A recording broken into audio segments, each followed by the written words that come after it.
Another year, so you know what that means. Another Liam Neeson action movie. And Liam Neeson, you could argue, single-handedly made it cool for old dudes to be in action flicks, right? Because after Taken, there was just like a slew of these movies out with all these older actors, and there's nothing wrong with that. Everybody just started coming out with their own action films. I think The Expendables came out after Taken, so you know, props to him for that. And he's very believable in these sorts of roles. So usually every year we get him in one scenario or another doing his action guy thing. And this year we got Cold Pursuit. Directed by Hans Petter Molland and starring Liam Neeson, Laura Dern, and Emmy Rossum, just to name a few.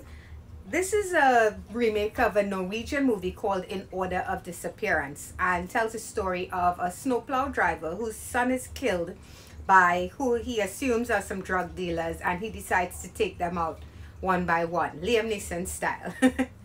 And Cold Pursuit, like everybody else, I went into this expecting this to be like The Commuter or Non-Stop.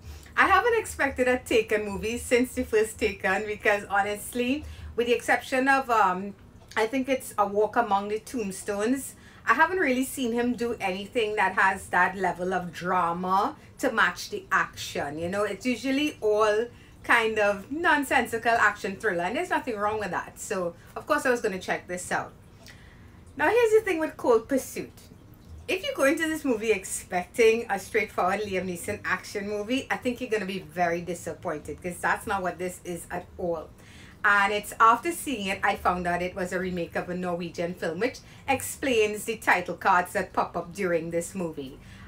Just a little spoiler here, but every time somebody dies, a title card with their name pops up, you know, basically saying they're dead. So it was kind of weird, and the audience laughed 1 or 2 times at this gimmick, you know, but it is what it is.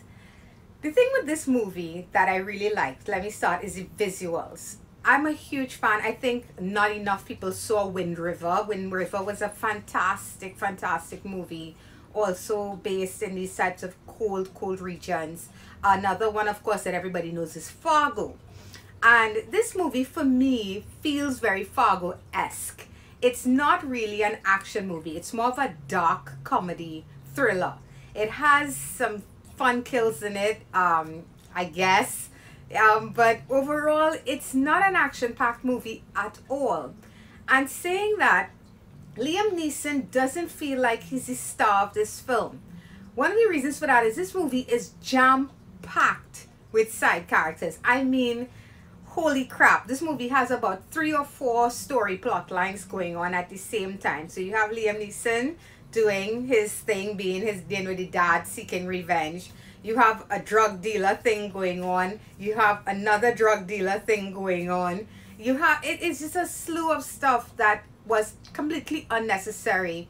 This would have been so much better as just another straightforward thriller like Non-Stop or The Commuter. This movie has a lot of threads to follow.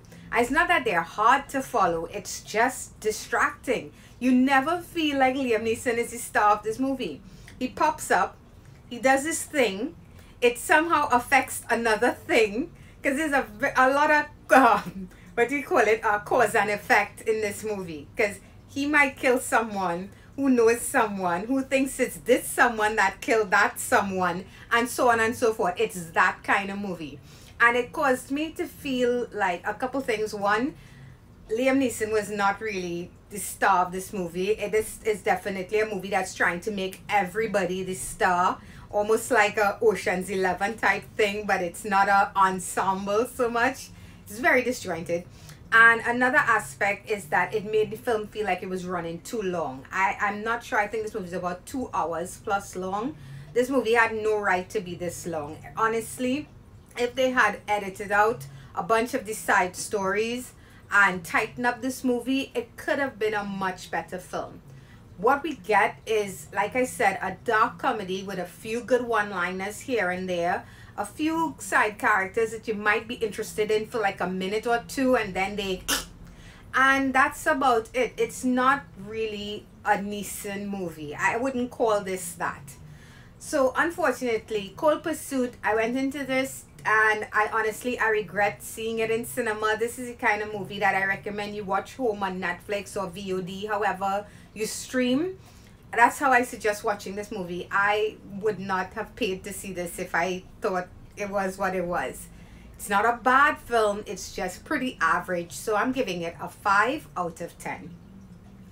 And that's it for Cold Pursuit, guys. There's not much else to say on this one. If you like this video, please feel free to hit that like button. It's very much appreciated. If you want to subscribe to my channel, you can click on my face right over there. And I'm on Stardust, that wonderful app that lets everybody review films in 30 seconds. You can check me out there under the same name, Movie Junkie, capital M, capital G. And that's it, guys. So until next time, bye-bye.